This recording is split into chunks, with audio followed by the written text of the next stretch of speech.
Good morning, students. This is History, Class 7, Chapter 3rd, The Delhi Sultans, and this is going to be our last class on this chapter.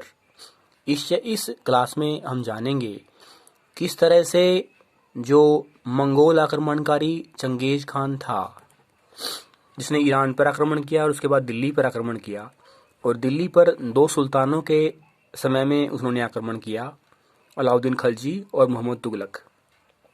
इस class में हम जानेंगे किस तरह से अलाउद्दीन खलजी और मोहम्मद तुगलक ने मंगोल आक्रमणकारी चंगेज खान से दिल्ली सल्तनत की रक्षा करने के लिए अलग अलग जो स्टेप हैं, जो अलग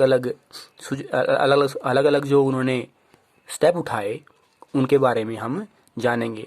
हम दोनों का कंपैरिजन करेंगे, किस तरह से अलाउद्दीन खलजी के द्वारा उठाए गए जो कदम थे चंगेज खान से दिल्ली सल्तनत की रक्षा करने के लिए वो सफल रहे, जबकि मोहम्मद तुगलक के द्वारा जो उठाए गए कदम थे चंगेज खान से दिल्ली सल्तनत की रक्षा करने के लिए वो विफल हुए। मंगोल आक्रमणकारी चंगेज खान ने अलाउद्दीन खलजी के समय में दिल्ली सल्तनत पर 2 आक्रमण किए, और मोहम्मद तुगलक के समय में दिल्ली सल्तनत पर उन्होंने आक्रमण किया। जहां अलाउद्दीन खलजी ने अपनी एक स्थायी सेना जो उसने बनाई थी उसके माध्यम से दिल्ली सल्तनत की रक्षा की, जबकि मोहम्मद तुगलक ने भी चंगेज खान से दिल्ली सल्तनत की अपनी स्थायी सेना के माध्यम से रक्षा की, लेकिन उसने योजना भी बनाई कि किस तरह से ईरान के ट्रांसोक्शियाना शहर पर वो आक्रमण करेगा और उसको अपने कब्जे में लेगा। इसके अलावा अलाउद्दीन खलजी ने दिल्ली के एक पुराने शहर सीरी में सीरी की किलेबंदी की और सिपाहियों को उसके चारों ओर तैनात किया चंगेज खान के आक्रमण से दिल्ली सल्तनत की रक्षा के लिए। इसी तरह मोहम्मद तुगलक ने भी कुछ ऐसा ही किया। उसने दिल्ली के किसी पुराने शहर की किलेबंदी करने की बजाय दिल्ली के एक शहर दिल्ली एक कुहाना के जो लोग थे उनको अपनी नई राजधानी दौलताबाद भेज दिया, और दहली एक कुहाना में सैनिकों को भेज दिया, एक तरह से चंगेज खान के आक्रमण से दिल्ली सल्तनत की रक्षा करने के लिए। मोहम्मद तुगलक ने दिल्ली कुहाना में सैनिकों को तैनात कर दिया। इसके बाद बात आती है कि अलाउद्दीन खलजी और मोहम्मद तुगलक ने अपनी स्थायी सेना के सैनिकों को खिलाने पिलाने के लिए क्या इंतज़ाम किए। जहां अलाउद्दीन खलजी ने जो एक खराज नामक एक टैक्स था जिसके द्वारा किसान को अपनी आधी उपज देनी पड़ती थी, उसके माध्यम से अलाउद्दीन खलजी ने अपने जो सिपाही थे उनका भरण पोषण किया, जबकि मोहम्मद तुगलक ने अपनी स्थायी सेना के रखरखाव के लिए, भरण पोषण के लिए अतिरिक्त कर लगाए। इससे जो जनता है दिल्ली सल्तनत की, वो करों के बोझ के नीचे उनको और अधिक कर देने पड़े। इतना ही नहीं, दिल्ली सल्तनत की जो जनता है, जो पब्लिक है, उसको मोहम्मद तुगलक के समय में अधिक कर ही नहीं देने पड़े, बल्कि उनको अकाल का सामना भी करना पड़ा। इस पाठ के शुरू में जब हमने देखा था कि दिल्ली के सुल्तानों ने अपने सैनिकों को वेतन देने के लिए इक्तेदारी जो व्यवस्था थी वो बनाई थी, जिसके द्वारा जो मिलिट्री कमांडर थे उनको एक क्षेत्र दे दिया गया था जिसकी वो रक्षा करते थे, और उन मिलिट्री कमांडरों को उस क्षेत्र का गवर्नर बना दिया गया था, और वेतन के लिए वो मिलिट्री कमांडर, वो गवर्नर उस क्षेत्र से टैक्स इकट्ठा करते थे। इस तरह से जो मिलिट्री कमांडर थे, जो गवर्नर थे, उनको वेतन मिलता था। लेकिन अलाउद्दीन खलजी और मोहम्मद तुगलक ने इसके इससे हटकर जो किया, उन्होंने स्थायी सेना रखी। स्थायी सेना में सैनिकों को इक्तेदारी प्रथा के तहत वेतन देने की बजाय अलाउद्दीन खिलजी ने क्या किया, अलाउद्दीन खिलजी ने अपने सिपाहियों की ज़रूरतों को पूरा करने के लिए दिल्ली से बाहर से दिल्ली में आने वाले व्यापारियों से वस्तुएं ली और व्यापारियों के दामों को भी नियंत्रित कर दिया ताकि वे अपने दाम बढ़ा न पाएं, और जो व्यापारी अपने दाम बढ़ाएगा वस्तुओं के, उसको दंड दिया जाएगा। मोहम्मद तुगलक ने भी इक्तदारी प्रथा को नहीं अपनाया, लेकिन उसने अलाउद्दीन खिलजी की तरह व्यापारियों की वस्तुओं के दामों को नियंत्रित नहीं किया। उसने अपनी एक मुद्रा शुरू की, टोकन करेंसी जारी की। जो नई मुद्रा होगी वो सोने चांदी की तो नहीं होगी, वो सस्ती धातुओं की होगी। तो जो मोहम्मद तुगलक के समय में जो लोग थे वो बड़े चालाक थे। उन्होंने क्या किया, उन्होंने सोने चांदी को तो अपने पास स्टोर रखा, उसको बचा के रखा, और जो टैक्स देने होते थे दिल्ली सल्तनत को, राजा को, सुल्तान को, वो उन्होंने सस्ती धातुओं के द्वारा, यानी जो नई मुद्रा जो मोहम्मद तुगलक ने बनाई थी, उसके नकली सिक्कों को बनाया सस्ती धातुओं से, और उससे ही दिल्ली सल्तनत के जो टैक्स थे उनको पे किया। परिणाम ये हुआ कि मोहम्मद तुगलक की जो नए सिक्के बनाने की जो व्यवस्था थी वो फेल हो गई। इस तरह से हम देखते हैं जहां अलाउद्दीन खिलजी की जो योजना थी मंगोल आक्रमणकारी चंगेज खान से दिल्ली सल्तनत को बचाने की, वो सफल रही। उसने व्यापारियों की वस्तुओं के दामों पर नियंत्रण किया, नए टैक्स भी नहीं लगाए, और मंगोल आक्रमणकारी से दिल्ली सल्तनत की रक्षा भी की। लेकिन मोहम्मद तुगलक ने शुरू से ही जो तरीके अपनाए वो सफल नहीं हुए। मोहम्मद तुगलक ने योजना बनाई कि वो कश्मीर पर आक्रमण करेगा, उसको अपने अधीन करेगा, वो सफल नहीं हो पाया।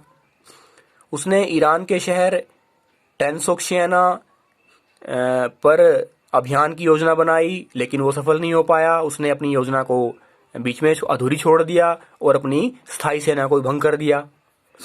इसके अलावा मोहम्मद तुगलक ने दिल्ली कुहाना शहर के लोगों को दौलताबाद भेज दिया, दक्षिण में अपनी नई राजधानी में, और दिल्ली कुहाना में सिपाहियों को तैनात कर दिया चंगेज खान से दिल्ली सल्तनत की रक्षा के लिए।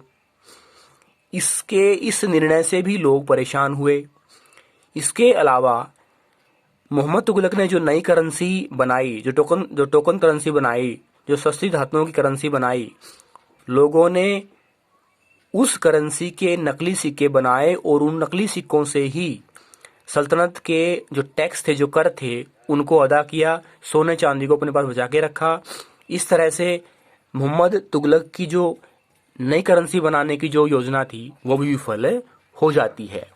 इसके अलावा मोहम्मद तुगलक के काल में लोगों को अकाल का सामना करना पड़ा। मोहम्मद तुगलक ने अलग नए टैक्स लगाए लोगों पर, जिससे लोग खुश नहीं थे और विद्रोह जैसी स्थिति हो जाती है।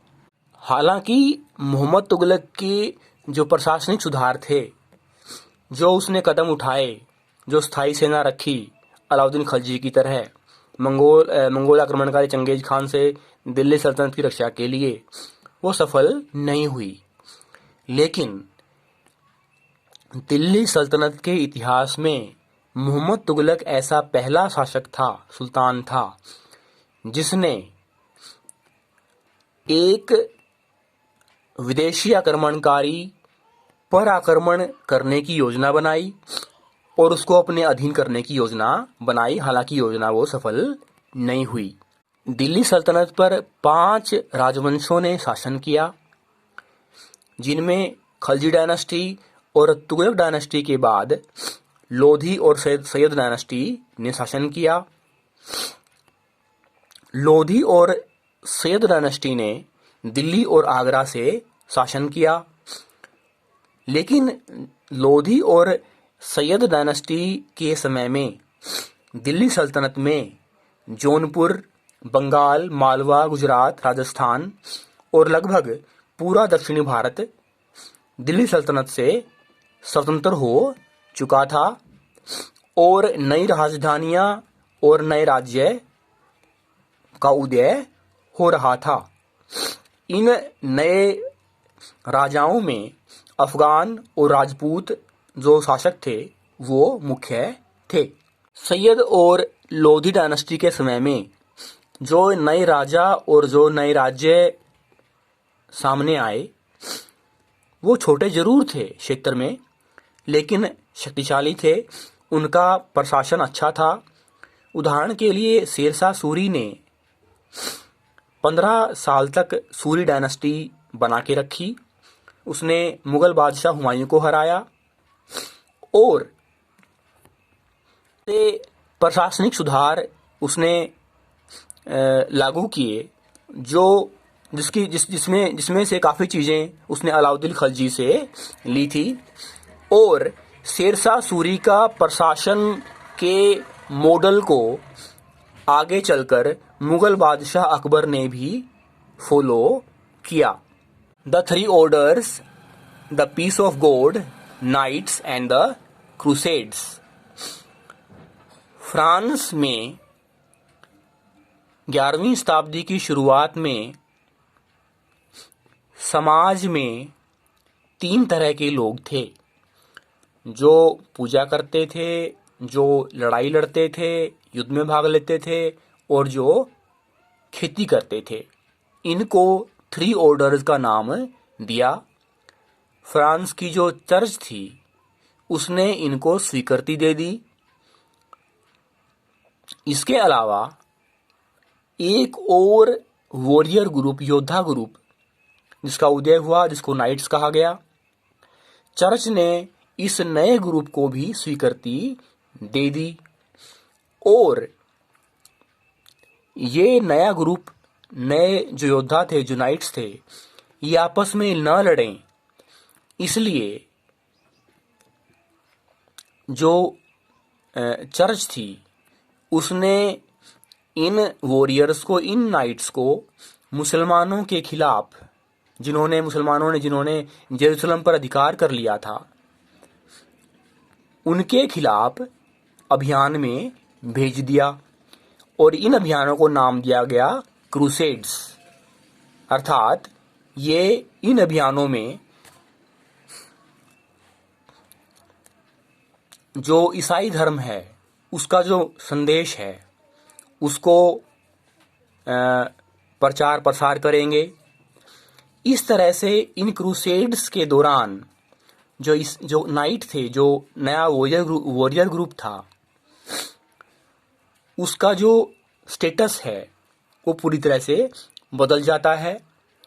और वो वास्तव में तो नोबल नहीं थे शुरू में तो, लेकिन इन अभियानों के में जाते हुए, में व्यस्त रहते हुए 11वीं शताब्दी के अंत में उनकी स्थिति इतनी मजबूत हो जाती है कि अब उनको उनके छोटे उद्गम से, छोटी शुरुआत से उनको नहीं जाना गया, बल्कि जो नए नोबल थे वो भी अपने आप को नाइट बनने या नाइट स्वीकार करवाने की कोशिश में उन्होंने कोशिश की, जो 12वीं शताब्दी में हुआ।